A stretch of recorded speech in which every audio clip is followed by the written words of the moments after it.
This is another edition of the Michael G. Nastos Show on WDEE-TV.com in Ypsilanti, Michigan, sharing Michigan with the world. And we have a spotlight interview on a candidate that is going to hopefully be the next mayor of Ypsilanti if you vote for her, and if she expresses ideas that dovetail with what you think a mayor should be doing.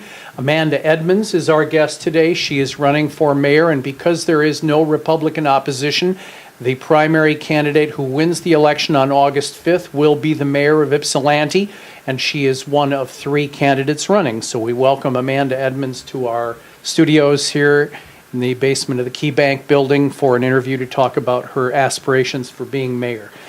Tell me just a little bit about how Ypsilanti and Washtenaw County has changed since you came on the scene. I know you're originally from the great city of St. Louis, and you've been here for quite a while. So what do you see in the last many years of your existence here in Ypsilanti that's changed? Well, I moved to Washtenaw County 18 years ago, and lived in Ann Arbor for some time as I did some schooling there before I found my way to my beloved community here in Ypsilanti. Mm-hmm. And I think actually first something that has really changed in Ann Arbor over that time is around the downtown area where there were independent, really great businesses from Shaman Drum and coffee shops and places, that has really transformed. And so it's really made, in some ways, visiting parts of Ann Arbor, while there are parts still very rich with local and independent businesses, it's made parts of Ann Arbor really uninteresting as that transformation has taken place. And it's also pushed out a number of businesses that I think were ones that were highly valued by the community. In Ypsilanti, what I've seen, I've lived here for 12 years, been involved here for more than that. I've seen some great transformation. I've seen a lot of ownership by our citizens in terms of, as the city has fallen on hard times and we've lost things like our whole Parks and Rec department, I've seen citizens come forward and keep things open, make things happen. The Rutherford Pool is a example. Washtenaw Community College and private citizens and volunteers have come forward in the last 10 years to help keep Park Ridge Community Center open. That is something I've seen that has that Ypsilanti and our citizens, our residents, have worked really in partnership with our city to take ownership over our future, and I think that's been really great. I think there's actually been a transformation of the community of thinking that someone's going to come and save us, to realizing that it takes every single person here to make the thriving community that we want to see. So that's sort of a mindset shift in many ways. We've also, I think, in the last 5 to 8 years, really seen a lot of new businesses in our commercial districts come on board and really draw people, both residents and visitors, to our community in a really great way. What has brought you to Ypsilanti personally? I mean, you said you lived in Ann Arbor, and it's changed certainly on a lot of different levels. Sure. But what made you convinced that Ypsilanti was a good place to be? The more compactness, small, more down to home earthiness? So I came here first actually through environmental justice work I was doing, and a friend of mine was interning at the NAACP and some environmental justice work in Ypsi. And when I arrived, I just realized how much it felt like home to me. I come from a really diverse part of St. Louis, and the diversity both of race and economic class is something that I really love to live in. I love to live around people who are different from me in lots of different ways. That's what I really fell in love with. I also love that you can kind of get your head around the community, both knowing people and knowing who's doing what where, as well as thinking about the change that you can make in a community is really visible, is really tangible when the community isn't the size or the scale of Detroit in some ways. That's a challenge there. So that brought me here, my professional work that then led to the in 1999, that led to the full founding of Growing Hope officially in 2003, and I've been the founder and executive director ever since. And I want to talk a little bit about that before we go to our next segment. Growing Hope, to me, is a quintessential learning project, environmental project, because you have a degree in natural resources and environment, but also a spiritual project for the city of Ypsilanti and the general area. So talk about Growing Hope and how that's changed your life and other people's lives. Well, it's very much, of course, shaped much of my professional life over the last 11 years as I've brought it from an idea into reality. And you're the founder of Growing Hope. I am the founder of it, so I'm the founding executive director. A lot of people don't realize it's not just me anymore. I have a staff of about 12 year-round now. It gets up to 30-something plus interns and unpaid folks in the summer. So it's quite a community of people making this community of change. Most of whom actually live right here in the Ypsi community. What does it actually do, Growing Hope? So our mission is to help people improve their lives and communities through gardening and access to healthy food. So we're doing a whole lot of different things to help people grow, access, eat, prepare, share good food. So that's everything from running our 2 Ypsilanti farmers markets. We founded the downtown market in 2006. Now, as of last year, took over the Depot Town market as well. We also run the farmers market for the city of Wayne. The farmers markets were really an effort to increase access to healthy food in a win-win way that's also supporting local entrepreneurs and increasing economic impact in our downtown. So 15,000 people coming through our Tuesday afternoon market, May through October, et cetera. We are the 3rd market in Michigan to accept food stamps. We do all sorts of other things to help people in their homes, to help community gardens, school gardenings, youth work, all through the broader Ypsilanti area, helping people grow and access good food. What do your employees actually do on a general day-to-day basis? Well, that depends. We have a farm manager who manages our urban farm. We have a farmers market team who runs those 3 farmers markets. We have education specialist who runs all of our youth programs and programs in schools. We have people who work on policy, environmental change, helping to change the greater environment. We have folks working in garden programs and helping people literally install gardens. We run a Ypsilanti Garden Supply, a little retail garden center. I like that, Ypsilanti. Ypsilanti Garden Supply. So everyone has very, very different jobs, looking at, again, this whole system of policy, environmental, and good community change around growing and accessing healthy food. Well, as you can see, we are in a fast-paced interview with Amanda Edmonds, who is running for mayor of Ypsilanti, and glad to have her here. This is the Michael G. Nastos Show on WDEE-TV.com, sharing Michigan with the world, and we will be right back with Amanda Edmonds and more.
We're back with Amanda Edmonds, who is running for mayor of the city of Ypsilanti. The August 5th primary is coming up pretty quick. Check out her opinions, go to her website, and discover what she's all about. I do want to talk a little bit about the economy under the leadership of you as the mayor. How can new businesses be attracted to the area while we retain support for the numerous mom and pop stores in Ypsilanti? Well, that's actually my priority exactly, is that we need to think about economic development, and in some ways the city already is, but economic development isn't about some entity coming from the outside and saving us, so to speak. Economic development is about first starting with what we have, and that's our local businesses first. So sidetrack expanding threefold is economic development. People tend to think about economic development as about new. Economic development is about existing strength. Let's make sure we can retain and help to grow the businesses we already have, particularly and always starting with our locally owned businesses. And second, let's be proactive in recruiting and helping to grow new businesses, particularly ones that are owned by people even who live right here in the Ypsi community, as well as ones that are owned by folks who live in the region in Michigan.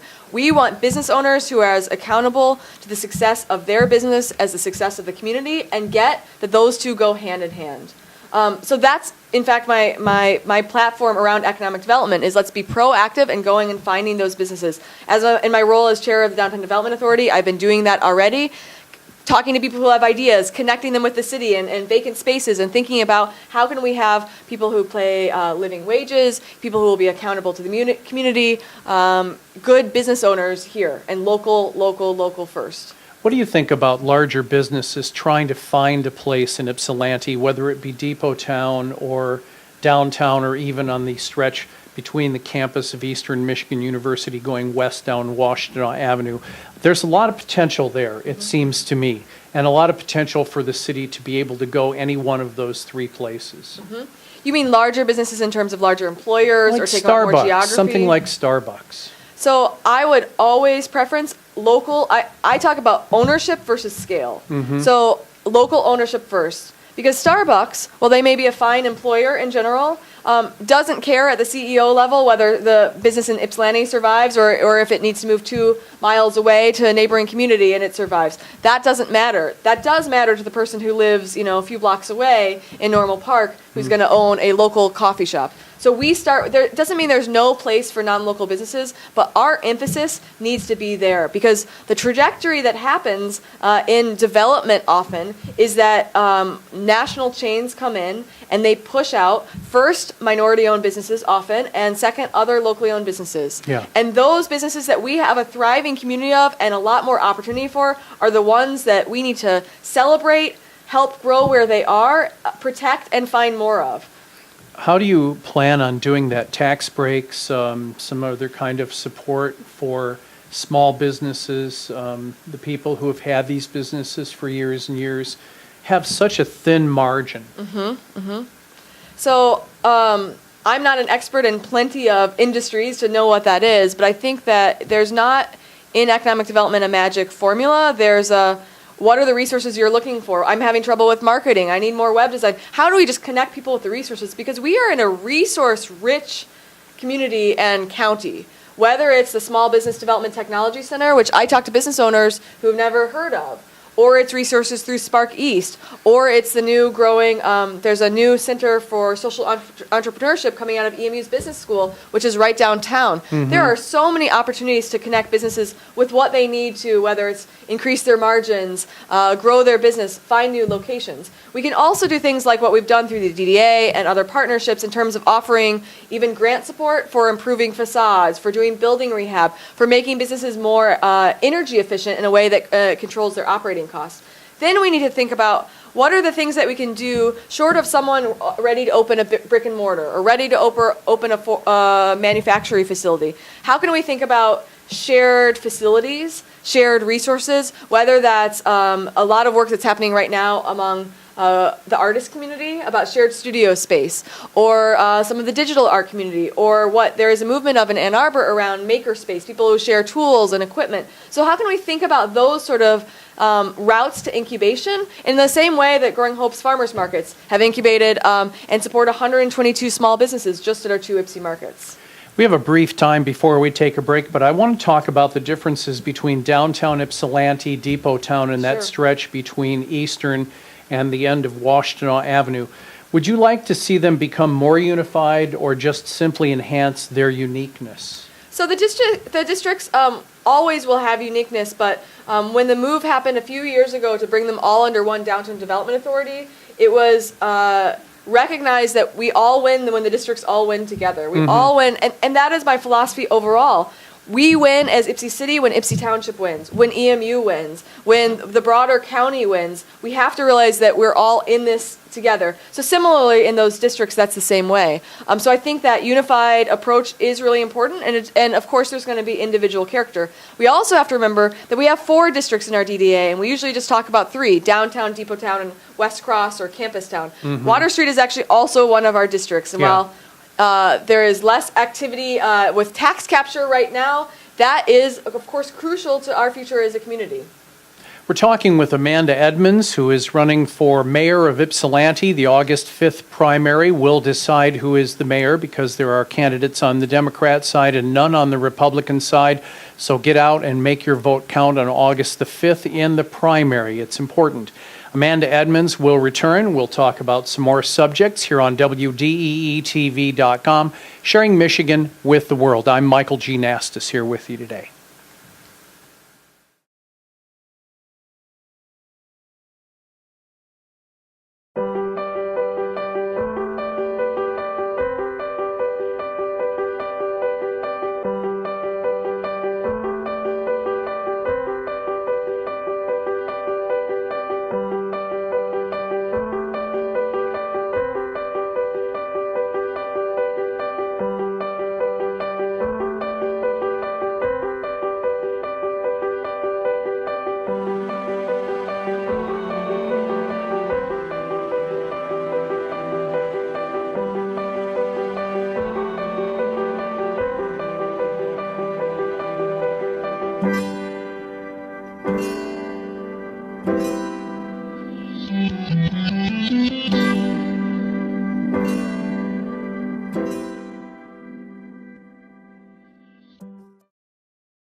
This is the Michael G. Nastos Show, rolling along with our spotlight interview on mayoral candidate Amanda Edmonds, who has done a lot of work with boards and organizations and nonprofits. She is the founder of Growing Hope, which is an essential operation in Ypsilanti in a lot of different ways. And she's also a graduate of the University of Michigan in Natural Resources and the Environment. She's the current chair of the Downtown Development Association and a policy person who's going to try to translate all of that into the job of mayor. Urban blight and poverty and employment, or unemployment in this case, and affordable housing continues to be a big issue in Ypsilanti. How can some of these problems be solved if, in fact, it takes baby steps, or if we can make one giant leap towards solving all of these issues which Ypsilanti has suffered under for quite a while? Yeah, well, there is no silver bullet. We don't pretend there is, and the mayor doesn't hold a lot of power. The mayor holds a lot of influence. Mayor is really our sort of chief ambassador. So when people ask me why I decided to run, it's because I am so passionate about building an Ypsilanti where everyone in our community can thrive. So I truly believe, coming from a social and environmental justice background, that everyone in our community deserves good housing, everyone deserves safe neighborhoods, everyone deserves good schools, everyone deserves, a good place to play and work, etc. Safety is the key, really, in a lot of those areas. Safety is the key, but safety is also related not just to police response. Safety is related to how our environment is taken care of, how cohesive our neighborhoods are, how much people know each other, where there's trust in the community and with law enforcement. So we need to be thinking about public safety upstream. If we're only thinking about it at the moment that we have to respond to a tragedy or a call for police response, then we're thinking about it too late. We also need to be thinking about it beyond our borders. I lived on the far east side of the city. The township is my backyard, and I truly care just as much about what's happening in my backyard as in my front yard. That is very real. I don't want activity near my edge of the city just to get moved down to the township, because that doesn't help. So we have to think upstream. What kind of jobs are we offering for our teenagers, and how can we do more of that? What kind of, how are we all supporting our public schools? Whether or not we have kids in the public schools are essential in terms of producing our current and future voters. And offering opportunities for them to succeed in our school system is essential in terms of productive citizens later on. How do you see maintenance issues as being a major factor in all of this? Because it seems to me like in most places we put maintenance at a very low level. I think maintenance is something where we need to hold everyone accountable. We need to hold property owners, landlords, and tenants accountable for maintenance. But we have to do that in a carrot and a stick way. So it's not just about ordinance and enforcement and crackdowns. That is part of it. Let's think about ways that we can help our elders maintain their homes. Let's think about ways that we can thank places. I live near a motel that many people aren't a fan of, but they keep up their property really nicely, and I stop in a couple times a year to say thank you. Because that could be a huge problem spot, and it's not nearly what it could be. So we need to be thanking people also, recognizing where are our biggest problems, and when we're doing things like Ypsilanti Pride Day and putting community efforts out, let's go to our problem areas and all put our community energy there versus the places that are probably going to be fine whether or not we plant more flowers in them. So let's think proactively and environmentally around our whole community and how we go towards those problem spaces, vacant building, unkempt places where trash develops, etc. I want to ask how the relationship between the city and Eastern Michigan University can be elevated and solidified. I know that you just mentioned it in a previous segment about how you want more involvement with the university.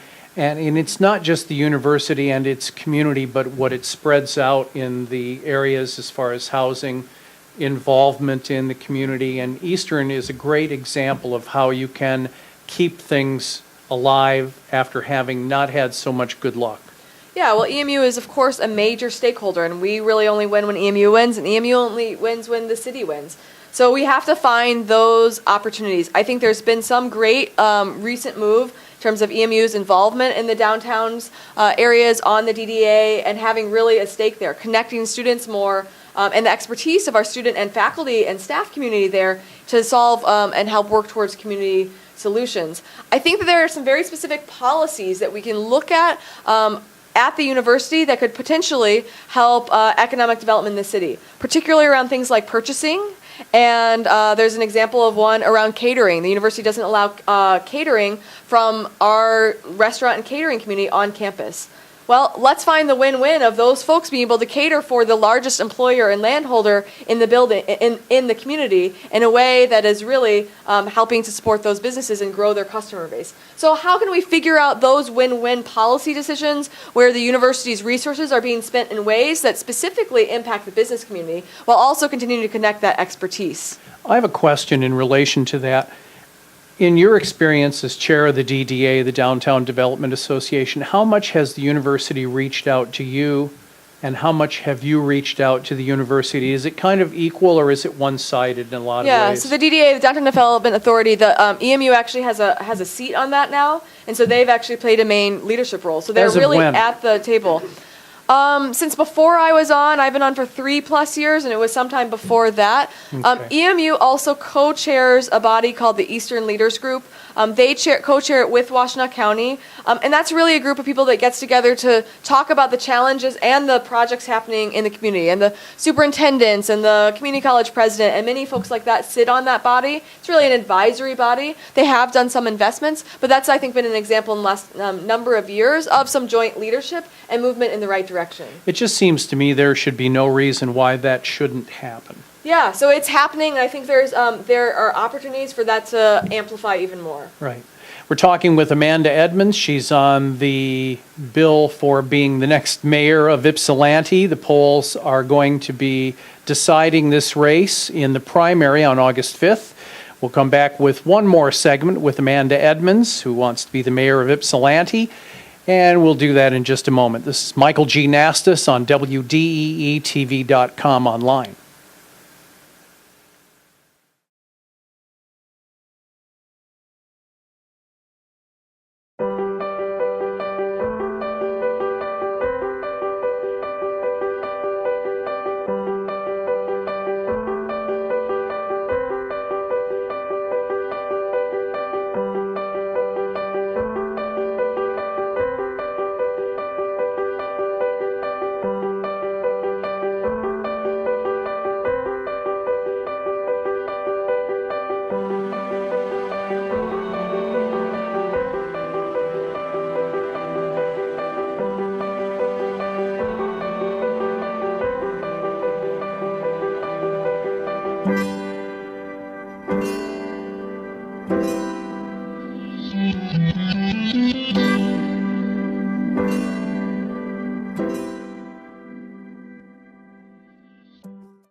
Here we are with Amanda Edmonds, our final segment on this Spotlight interview. This is the Michael G. Nastos Show on WDEE-TV.com, and we're wrapping it up with the potential mayor of Ypsilanti in the August 5th primary. That will be the decider.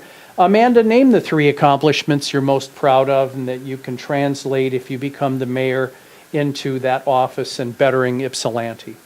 No, I'm of course proud of my work with Growing Hope, taking an idea and bringing it into reality, and catalyzing a lot of energy from a lot of community members around me to make it happen. People give me credit for it, but it's me catalyzing so many other people who Well, made you this positive you change. deserve a lot of credit for it, frankly. It's a unique organization. Thank you. I Unique appreciate unto that. itself, really. So I think that what that's done is, Growing Hope, while we serve the entire community, is focused, and our mission is for people who have the least access to resources. 1 in 4 of our citizens in Ypsilanti lives below the poverty line, and our work with Growing Hope is very much focused on that population. And my work as mayor would also be. If the mayor is not thinking about that fact and how we help those citizens thrive every day, the mayor is not doing their job. How did that figure get so high, the poverty level? Boy, I don't know if I have a good answer to that. Is it just the economy? I don't have a good outlook on that. I mean, there's a variety, I think, of class and race and economic issues. We are subject to the long-term kind of disinvestment or change in the auto industry over time. We've had a lot of economic changes, broader national economy, I don't feel like I have a perfect answer. Right, I don't know if anybody does, yeah. Yeah. What about two other accomplishments? Sure. I'm really proud of the work I've done on boards and commissions over really actually the last 20 years. I started early. I actually founded a nonprofit when I was, co-founded when I was 18 years old.